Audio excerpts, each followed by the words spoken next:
जनता party लोक शक्ति जनता दल मिलकर चुनाव लड़ रहे हैं। हम चाहते हैं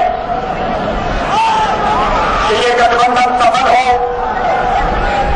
हम चाहते हैं कि चुनाव में कर्नाटक की जनता हमें सेवा करने का मौका दे।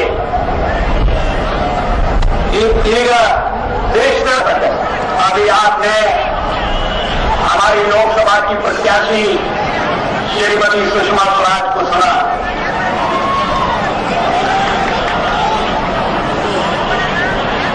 कन्नड़ भाषा पर उनका अधिकार देखकर मैं आश्चर्यचकित रह गया।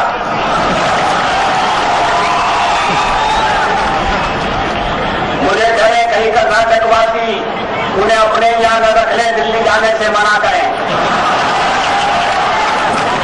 लेकिन दिल्ली तो उन्हें जाना है। चुनाव जीतने के बाद जाना है, लोकसभा के सदस्य के रूप में जाना है। इसलिए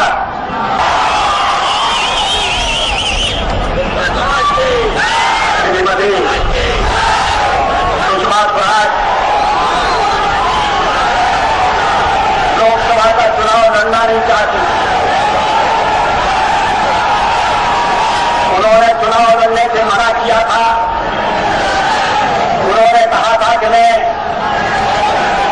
इस बार चुनाव नहीं लड़ूंगी, मैं पार्टी के और उम्मीदवारों के लिए काम करूंगी। लेकिन कोई अदृश्य शक्ति थी जो ये तय कर रही थी कि वो चुनाव भी लड़ेंगी और कहां लड़ेंगी ये भी तय कर रही थी।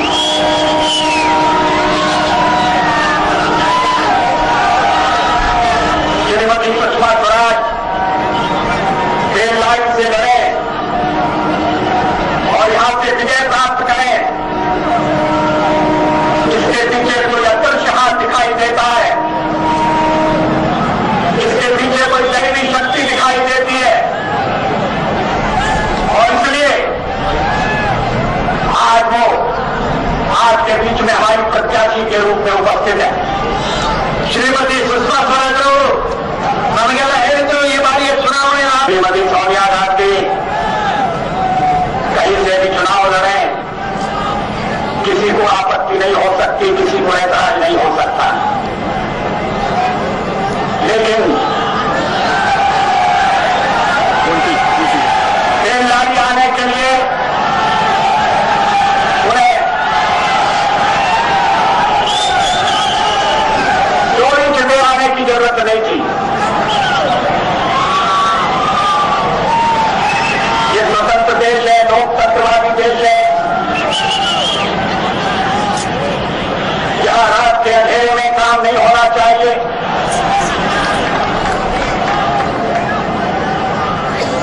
नामजद की पर्चा दाखिल करना एक अपने में कार्यक्रम समारंभ है।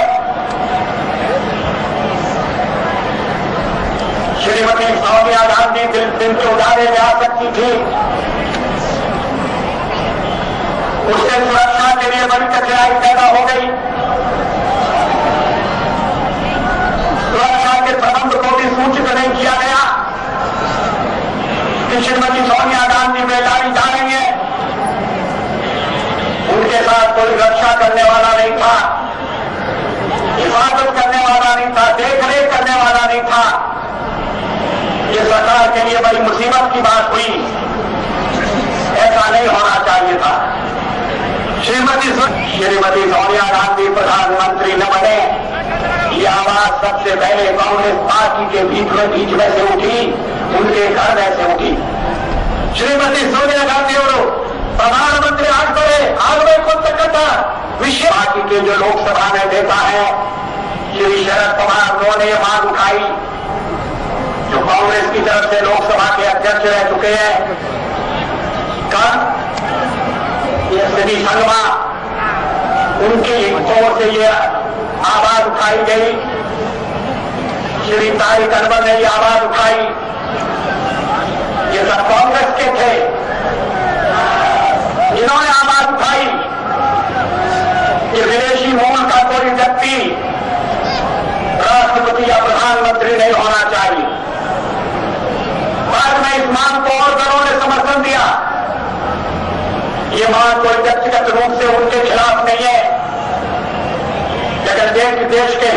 सुरक्षा के लिए इस तरह का प्रबंध किया जाए, ये देशवासी अनुभव करते हैं।